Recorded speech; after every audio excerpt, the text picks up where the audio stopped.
My name is Marrin, and I am an AOD counsellor here at Weejali, and today is our Mental Health Awareness Day. We work in collaboration with TAFE Mt Druitt, so I've got a couple of questions here. And the first one is, what does mental health mean to you personally, and why is it important in your line of work?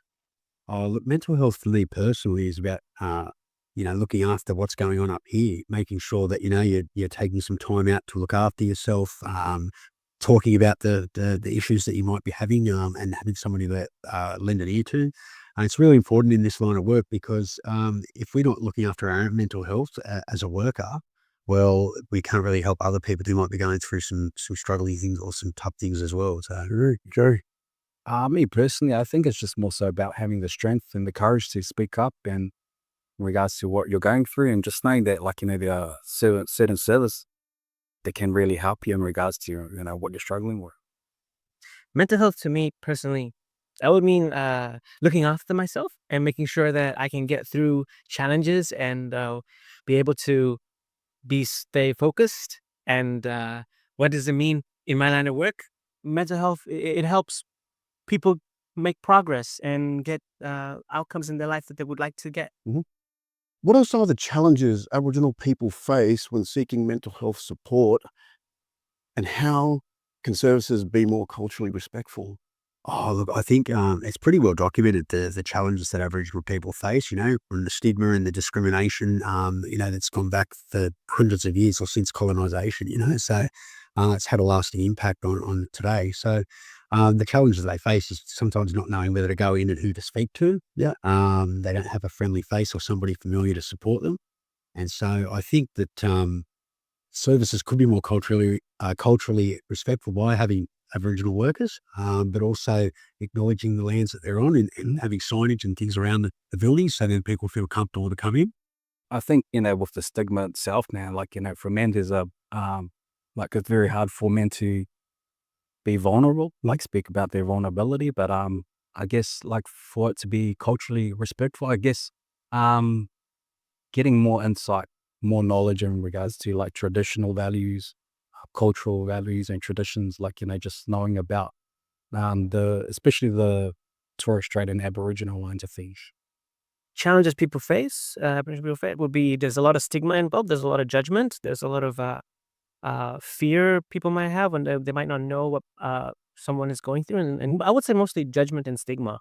Yeah. And I think culturally respectful would be to understand Aboriginal culture, to try and get a grasp of it, to have empathy, to understand where someone is coming from, and also have cultural stuff. If you have a workplace, have cultural stuff there to make Aboriginal people feel welcome when they come in there, whether it be Aboriginal flag or artwork and stuff like that. And stop with the stigma. How would you take care of your own mental health while supporting others?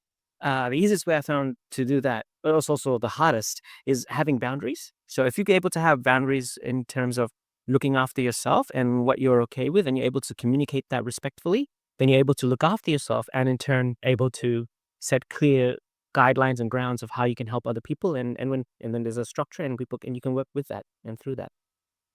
Make sure that I've got me time. I think that's very important, especially if you're helping others and your day is done. You kind of want to speak to someone so it's not all bottled up and then go about your afternoon or your day and stuff like that. But it's very important to just have some you time, some self-care perhaps. Yeah, same sort of thing. I guess I have a professional that I talk to as well. So I think, you know, if you want to, you know, do your best work, I think you need to also let out your emotions and things that are going on with yourself as well. That's a big one, man. Like for me, one of them is through God, Jesus Christ, my Lord and Savior. Like, you know, he's one that you know, I pray to, and you know, he always helped me through my, even in regards to my self-care, and it's something that I really encourage others to seek the Lord your God. You know, it's sometimes quite easy to get caught up in doing all the work and doing all the good for others, and getting out there and spending a lot of time helping others. But it is important as well to get out and look after myself. So I generally just take a couple of walks or go to the treadmill. I get on the treadmill at the gym, zone out, listen to music, talk to my wife, offload some stuff to her, and we just talk about it. Yeah. Self-care. You got to do a lot of self-care. Oh, no, you're right. Nice to meet you. Lance, can you tell me where you're from? I'm a Gubba Gubby man. So I was born in Nambour on the Sunshine Coast. And that's where I grew up primarily. Lance, what does mental health mean to you, bro?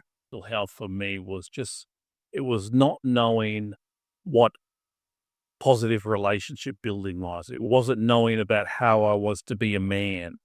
And what that looked like. I felt lost, isolated, alone, and I didn't know how to find my way back to what was, in a sense, normal. And to able to go through that process, and it took years. It took me years of seeing a psychologist and a psychiatrist and trying to figure out. I mean, if I was to put mental health in what I was going through at the time, it was like trying to do a 50,000 piece jigsaw puzzle in the dark and not knowing how to do it and the frustrations. When I got to understand mental health for me, it changed the way in the sense of how can I then give that insight to other Aboriginal men who experienced the same sort of trauma as I did growing up, in a family lifestyle where drugs, alcohol, gambling, violence, domestic violence was normal. It was your day-to-day life, and you lived in that constant fight or flight. So when I'm able to give insight to another Aboriginal person and to have them learn more about themselves and to make positive changes, it's very rewarding. What do you do to look after yourself? I spend time doing things just for me, and one of those is writing a novel. I took up coin collecting a number of years ago. Making sure I play an interest with my family, taking the kids out to rivers and creeks and just exploring. Yes. And you know, trying my hand at metal detecting to strike it rich. But more so things, that really give me the pleasure, in for myself and for my family. Wonderful, Lance. It's been a privilege, my friend. Thank you so Thank you much. very much for your time. Thank you.